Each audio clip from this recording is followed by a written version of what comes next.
Hello, my name is Dr. Donyaprueth Sriwannopas. I'm from NIDA Business School in Bangkok, Thailand. And today I would like to present my research paper. It's called Long-Term Fiscal Policy Impact of Digital Wallet Policy in Thailand. Let me share the slides with you.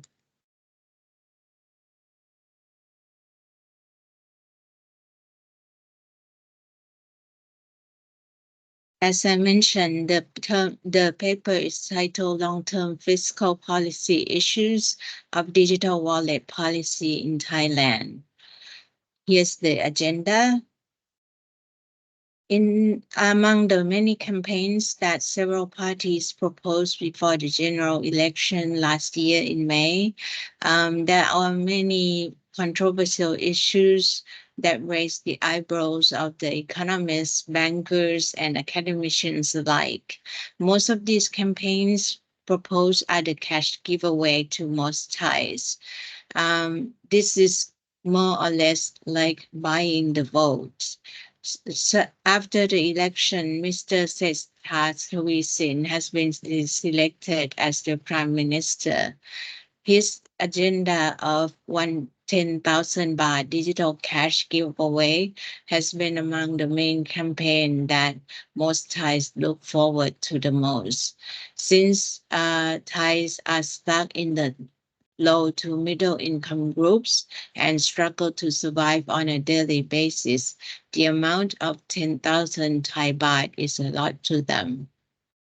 However, there have been a lot of controversial issues regarding this campaign. For example, Mr. Srettha campaigned that he would not get a loan to implement this policy, but after he took the office, he changed his words and said that he would need to get a loan for this campaign.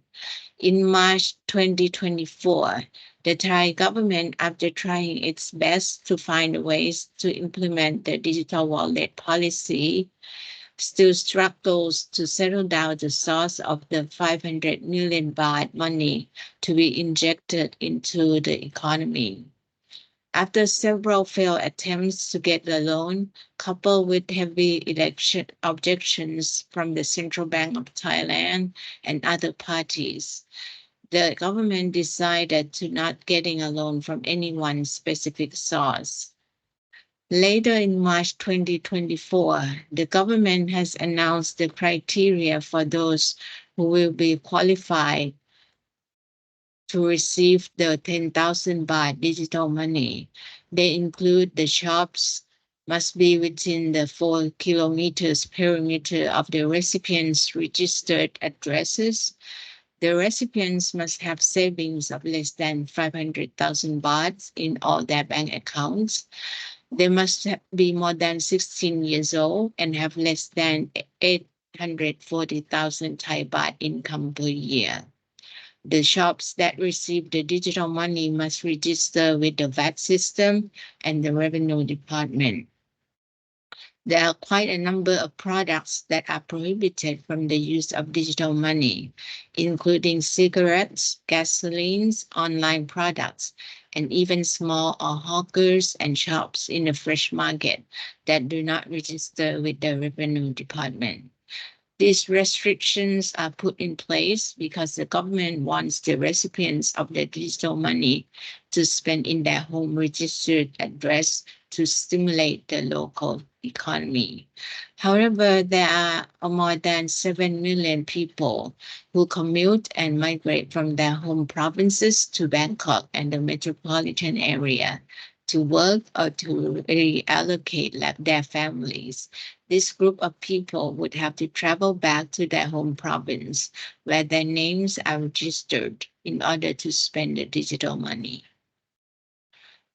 The research objectives are to investigate the impact of the government digital policy in Thailand, to explore the impacts and precautions that should be taken before the digital wallet policy is implemented to prevent the long-term negative impacts of the Thai economy. If one would refer to the literature in the macro fiscal policy, you can come up with the following equation. M times V equals P times Q, where M is the amount of money, V is the speed in ratio of circulating that money. P is the average price in the economy, and Q is the quantity of production in the economy. The goal of the Thai government, as they stated, is the need to inject the budget of 500 million baht to boost the GDP, or the Q variable in the equation, while keeping the price P constant or increasing as little as possible. If the government decides to inject more money into the economy, that would equal to increase the amount of M. All of these are under the assumption that the speed of circulation of the money V is constant. On the other hand, if the government does not inject more money into the economy and use other strategies to boost the GDP, such as reallocation of government budget from collecting more taxes or cut the government budget, this would equal to the same amount of money in the economy. So the only way to increase the GDP in the economy is to increase the V, the speed of money circulation. This would mean the money will have to be used and transferred from one party to others until it is used in one of the following ways: pay the debts, put into the savings, or spend on buying products or services from other countries. Subsequently, the question is how government is going to find such large amount of money. Reallocation of the government budget would not be enough to inject the money into the economy. So the only way is to hope that the speed of money circulation, of V, would be fast enough to boost the GDP.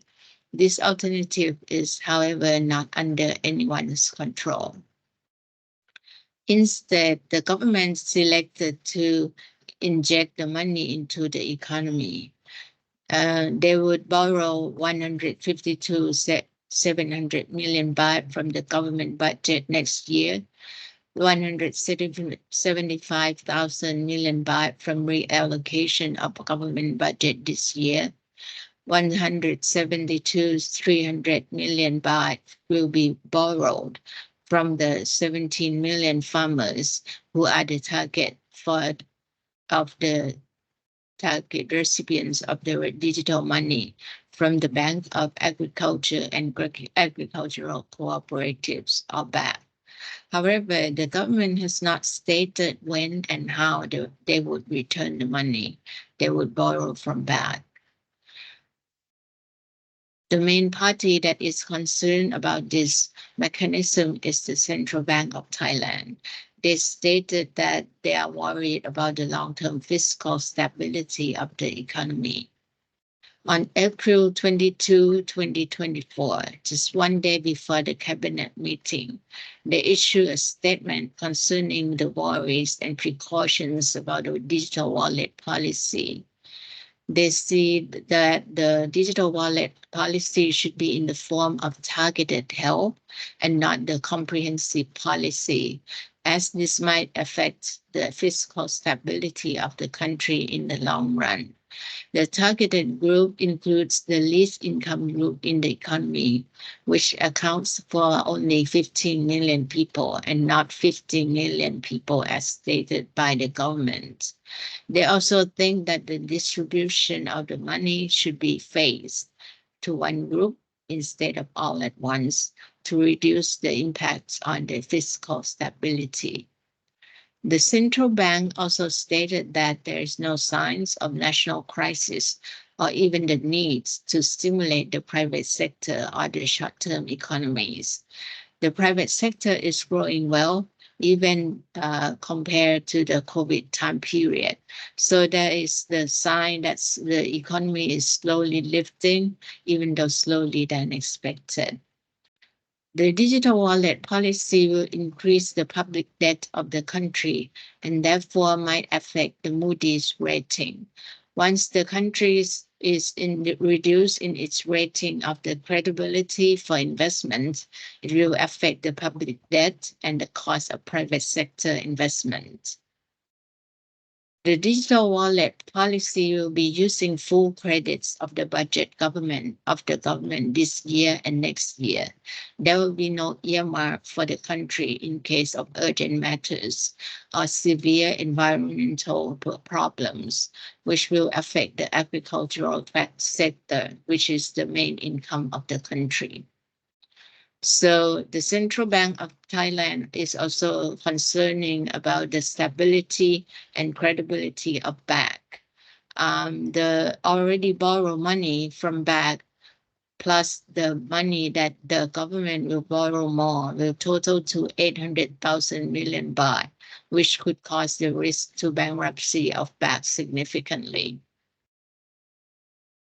In terms of development, the digital money payment system, the central bank recommends that the government should use the already well-developed systems such as the prompt pay QR system and not developing the new system as the government proposed.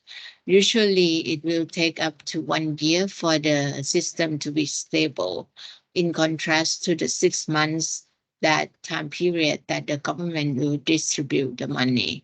So the system will face a lot of problems. Another major party that has voiced out on the digital wallet policy is the World Bank.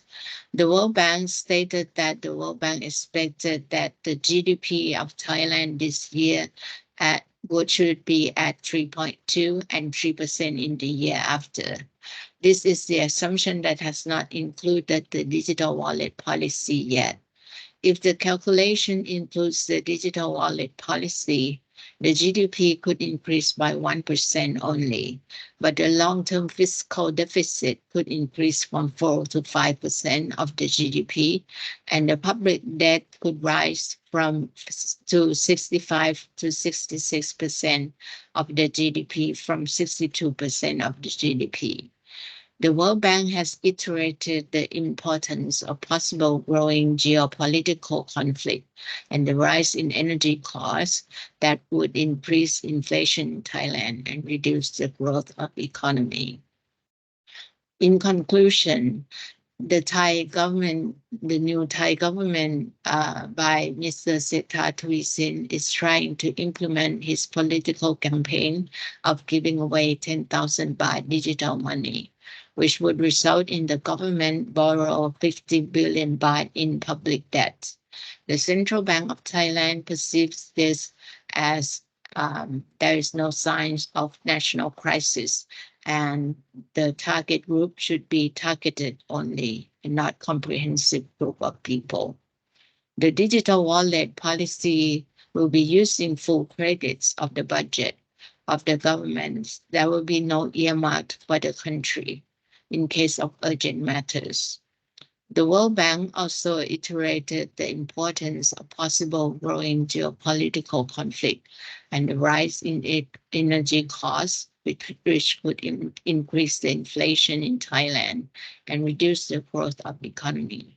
So the implementation of the digital wallet policy could affect the long-term fiscal policy issues in Thailand as well. This should be one thing that the Thai government be cautious about.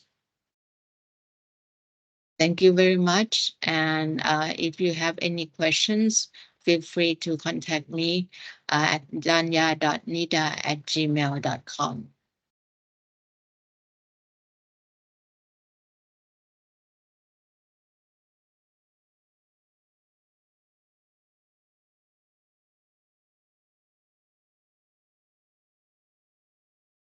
Thank you.